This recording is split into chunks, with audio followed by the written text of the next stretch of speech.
आज का टॉपिक है राज्यपाल। जैसा कि आप जानते हो कि भारत में एक संघात्मक शासन व्यवस्था की स्थापना की गई है, जिसमें केंद्र स्तर पर अलग सरकार होती है और राज्य स्तर पर अलग सरकार होती है। अगर केंद्र स्तर पर बात करें, केंद्र सरकार, केंद्र की सरकार, तो इसके 3 अंग होते हैं: कार्यपालिका, व्यवस्थापिका और न्यायपालिका। व्यवस्थापिका की बात करें तो लोकसभा, राज्यसभा और राष्ट्रपति को संबोधित किया जाता है, राष्ट्रपति की। ठीक है। केंद्र स्तर पर केंद्रीय सरकार की बात करें तो केंद्र सरकार में तीन अंग है: कार्यपालिका, व्यवस्थापिका और न्यायपालिका। और व्यवस्थापिका की बात करें तो व्यवस्थापिका में कौन कौन सम्मिलित है? लोकसभा, राज्यसभा और राष्ट्रपति। इसी तरह अगर राज्य सरकार की बात करें तो यहाँ केंद्र की जगह लिख दो राज्य सरकार। और राज्य सरकार के 3 अंग होते हैं: कार्यपालिका, व्यवस्थापिका, न्यायपालिका। और व्यवस्थापिका की बात करें, राज्य व्यवस्थापिका की बात करें तो इसके 3 भाग होते हैं: विधान सभा, विधान परिषद और राज्यपाल। तो आप समझ गए होंगे जो केंद्र सरकार की जो संगठन है, वैसे कैसे राज्य सरकार में भी संगठन पाया जाता है। राजस्थान में थोड़ा ध्यान रखें, केवल विधानसभा ही है, विधान परिषद का अस्तित्व भी राजस्थान में नहीं है। अभी केवल 7 राज्यों में ही विधानसभा और विधान परिषद स्थापित की गई है, बाकी राज्यों में विधान परिषद की कोई अस्तित्व नहीं है। सब राज्यों में क्या है? विधानसभा। तो आज का अपना टॉपिक क्या है? राज्यपाल। तो राज्यपाल के बारे में पढ़ेंगे। जैसे कि आप आज हम पढ़ेंगे राज्यपाल के बारे में। आपने पिछली क्लासों में जो राष्ट्रपति के बारे में पढ़ा है, वैसा ही करीब करीब राज्यपाल के बारे में भी सेम वही चीज होती है।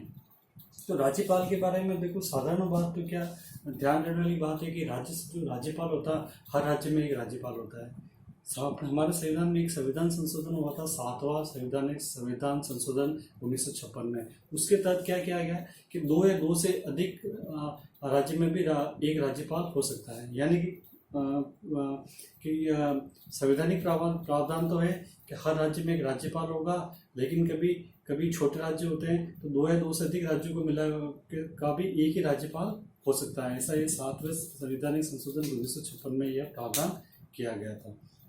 दूसरी बात, जैसे केंद्र स्तर पर राष्ट्रपति देश का प्रथम नागरिक होता है, वैसे ही राज्य स्तर पर राज्यपाल राज्य का प्रथम नागरिक होता है। जैसे केंद्र स्तर पर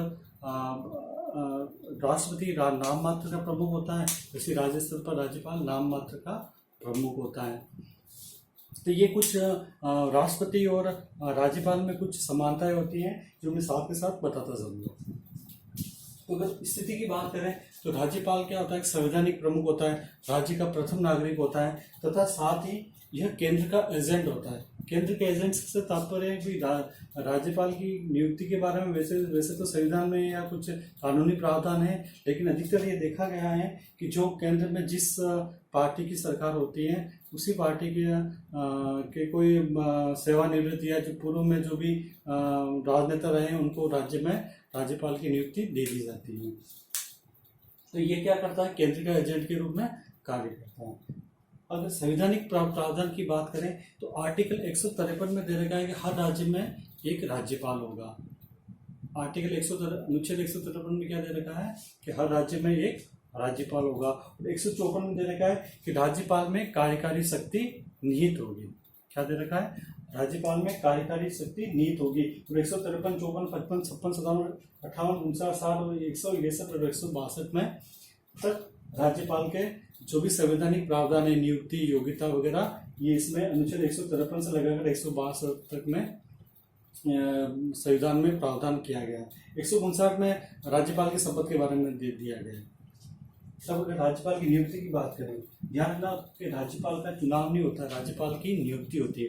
राज्यपाल की नियुक्ति की बात करें तो राज्यपाल की नियुक्ति किसके द्वारा की जाती है? राष्ट्रपति द्वारा। राष्ट्रपति राज्यपाल की नियुक्ति करता है। ठीक है ना। राज्यपाल की नियुक्ति करने से पहले राज्यपाल बनने के लिए योग्यता क्या चाहिए, तो योग्यता वही है जो भारत के राष्ट्रपति में होती है। क्या योग्यता है कि तो भारत का नागरिक होना चाहिए, नागरिक 35 वर्ष का आयु पूर्ण कर चुका हो, 35 वर्ष। साथ ही लोकसभा, राज्यसभा, विधानसभा, विधान परिषद का सदस्य नहीं होना चाहिए, तथा उसमें कोई आपराधिक मुकदमे नहीं होने चाहिए, या फिर वो कोई लाभ के पद पर आसीन नहीं होना चाहिए। उस व्यक्ति को राज्यपाल होना चाहिए। सेम वो राष्ट्रपति का, उसकी योग्यता सेम है, कोई ज्यादा फर्क नहीं है। ठीक है। फिर आती है राज्यपाल की शपथ। राज्यपाल की शपथ ये काफी परीक्षाओं में या कंपटीशन एग्जाम में पूछा जाता है कि राज्यपाल को शपथ कौन दिलाता है। ध्यान रखना, इसकी नियुक्ति तो राष्ट्रपति करता है, लेकिन शपथ इसको दिलाता है राज्य का जो उच्च न्यायालय होता है उसका मुख्य न्यायाधीश। शपथ कौन दिलाता है, इंपॉर्टेंट सवाल है। शपथ कौन दिलाता है, शपथ हाई कोर्ट का चीफ जस्टिस, सीजे। यानी कि राज्यपाल को शपथ कौन दिलाता है कि जो हाई कोर्ट का जो मुख्य न्यायाधीश होता है वो उसको शपथ दिलाता है। या किसी कारणवश मुख्य न्यायाधीश का पद रिक्त हो तो कोई भी वरिष्ठतम न्यायाधीश इसको शपथ, हाई कोर्ट का वरिष्ठतम न्यायाधीश इसको शपथ दिला सकता है। इसके बाद अगर बात करें कि राज्यपाल को हटाया कैसे जाता है, तो हटाने का प्रोसेस कोई संविधान में स्पष्ट कोई विशेष प्रावधान दे नहीं रखा है। ये कि भी सिंपल राष्ट्रपति अपना खुद राज्यपाल अपना त्यागपत्र राष्ट्रपति को देता है और राष्ट्रपति को हटा दिया जाता है। अब अपने ये राज्यपाल के संबंध में कुछ ये महत्वपूर्ण बातें अपनी शक्तियों। अब राज्यपाल की जो महत्वपूर्ण चीजें होती है, राज्यपाल की शक्तियाँ क्या है, तो यहाँ ध्यान देने वाली बात है कि राज्यपाल और राष्ट्रपति की कुछ शक्तियाँ करीब करीब एक समान है। केवल शब्दों का अंतर है, वो केंद्र स्तर पर होता है और ये राज्य स्तर पर होता है। कुछ फर्क होता है, उसको अपन डिटेल में एक एक शक्ति को लेकर अपन पढ़ लेंगे। जैसे कि इसका इन शक्तियों का मैं संक्षिप्त परिचय आपको भी दे देता हूँ, और बाकी एक एक शक्तियों का प्रयोग अपने अलग से जो आगे जो लेसन ऑनलाइन क्लास होगी उसमें हम आपको बता देंगे। तो बात करें कार्यकारी शक्ति। कार्यकारी शक्ति इस बात पर हुई है जैसे राष्ट्रपति बहुत से लोगों को नियुक्ति करता है, वैसे ही राज्यपाल भी काफी लोगों को नियुक्ति करता है। ठीक है। विधायी शक्ति के साथ पड़ेगी, कोई भी बिल बनने से पहले, राज्य विधानसभा में बिल जाने से पहले राष्ट्रपति की अनुमति की जरूरत है, या बिल बनने के बाद कुछ बिल होते हैं अधिकतर विधेयक की जो होता है वो राज्यपाल की मंजूरी जरूरी है। ठीक है। वित्तीय शक्तियों में कि राज्य में जो भी बजट बनता है, बजट संबंधी प्रावधान में राज्यपाल का महत्वपूर्ण भूमिका होती है। ठीक है। न्यायिक शक्तियों में कि राज्यपाल कुछ सजा वो कम कर सकता है, माफ कर सकता है, ऐसा कुछ दे रखा है जो अपन नेक्स्ट क्लासों में इसको डिटेल से पढ़ेंगे। अब इन सबको पढ़ने के बाद आप एक मोटी मोटी पिक्चर अपने दिमाग में बना के रखें कि राज्यपाल होता क्या है, आखिर इसकी जरूरत क्यों है। ध्यान दें कि राज्यपाल है ना, राज्यपाल एक केंद्र सरकार का एजेंट की तरह कार्य करता है। राज्यपाल का मुख्य दायित्व ये होता है कि जो राज्य में जो सरकार कार्य कर रही है वो संवैधानिक प्रावधानों के अनुसार कार्य कर रही है या नहीं कर रही है।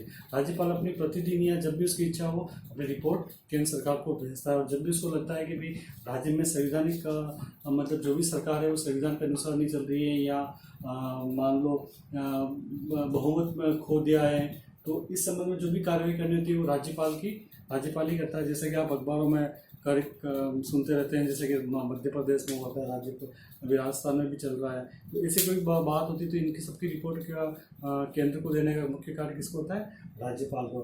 और राज्यपाल की मुख्य भूमिका वैसे मुख्यमंत्री की नियुक्ति करने में राज्यपाल की भूमिका बहुत सीमित होती है। जो बहुमत दल का नेता होता है वो मुख्यमंत्री बन जाता है, लेकिन कभी कभी क्या होता है कोई स्पष्ट बहुमत नहीं होता है तो राज्यपाल की वहाँ भूमिका बढ़ जाती है। वो अपनी इच्छा अनुसार या जो भी प्रावधान होते हैं वो उसके अनुसार वो किसी भी दल के सदस्य को मुख्यमंत्री नियुक्त कर सकता है। साथ ही ये जो राज्यपाल का पद है काफी विवादित भी रहा हुआ है। इसके बारे में कहा जाता है कि राज्यपाल का पद है ना मतलब एक केंद्र के एजेंट की तरह है, ये राज्यों को डराने का एक केंद्र का माध्यम है। ये इसके बारे में कहा जाता है कि जो अपना जो संघ स्थापित किया गया उसकी भावना के ये खिलाफ है, ये राज्य पर ज़्यादा नियंत्रण कर रखता है, राज्यों के आंतरिक मामलों में हस्तक्षेप करता है, तो आदि ये बहुत सारी बातें हैं जो राज्यपाल के बारे में विवादित होती रहती हैं। वो आप बुक्स में और बहुत सारे एग्जाम्पल दे रखे हैं, आप वहाँ से पढ़ सकते हैं।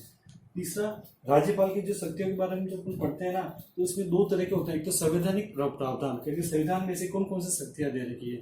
दूसरा होता है कि राज्यपाल की शक्तियों के संविधान के व्यवहार में क्या होता है, कि व्यवहार में जो राज्यपाल के पास जो शक्तियां होती है क्या उनको प्रयोग करता है। तो अपन जब पढ़ेंगे ना, तो अपन को लगेगा कि हाँ, राज्यपाल को ऐसे तो शक्तियां बहुत दे रखी है, लेकिन वो सारी शक्तियां क्या मुख्यमंत्री है उसके मंत्रिमंडल के परामर्श से करता है, इसलिए इसको क्या नाम मात्र का कहा गया है। बहुत से राज्यपाल पद को कहते हैं ये सोने की पिंजरे में बंद चिड़िया है वगैरह वगैरह का। कोई कहता है कि रबड़ स्टाम्प है, मोहर लगाने का काम आता है, या कोई राज्य का प्रतिनिधित्व करना है, या मेहमान नवाजी करने का, ये कार्य इसका राज्यपाल का मुख्य होता है। वो व्यवहारिक बात है, कि वास्तविक जो शक्तियाँ होती है संवैधानिक, वो अपन एक एक बिंदु में अपन नेक्स्ट क्लास में अपन अच्छे से पढ़ेंगे। ये राज्यपाल के बारे में जो भी प्रश्न है कि राज्यपाल के बारे में स्थिति बताइए है, स्थिति के बारे में आपको राज्य का संवैधानिक प्रमुख होता है, नाम मात्र प्रधान होता है, केंद्र का एजेंट होता है। अगर इनके संबंध में कोई अनुच्छेद पूछे तो आप 153 154 ही याद रखें।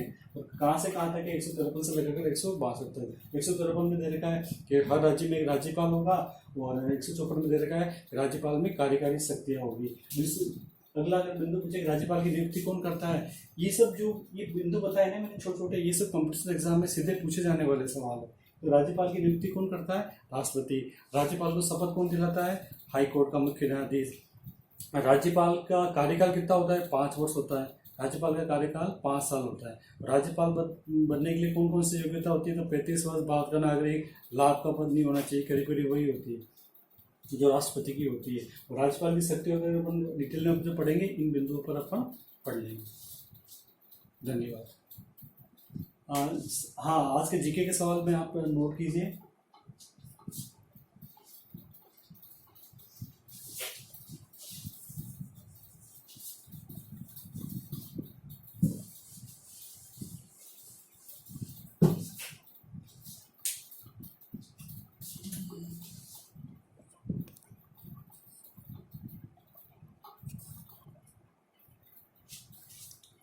आज के जीके के 2 महत्वपूर्ण प्रश्न हैं कि राजस्थान के प्रथम राज्यपाल का नाम क्या है, तो आप बता सकते हैं श्री गुरुमुख निहाल सिंह। काफी एग्जाम में पूछा जाता है, राजस्थान के एग्जाम जो भी होते हैं। और दूसरा सवाल है कि राज्य की ऐसी कौन सी राज्य महिला है जो राज्य की राज्यपाल भी रही है और बाद में वो राष्ट्रपति भी बनी, तो उनका नाम है श्रीमती प्रतिभा देवी सिंह पाटिल। ध्यान देने की बात है कि प्रतिभा देवी सिंह पाटिल 2004 से 2007 तक ये राजस्थान की राज्यपाल रही हैं। उसके बाद उन्होंने अपने पद से त्यागपत्र देके भारत की राष्ट्रपति पद पर शोभित हुई। धन्यवाद।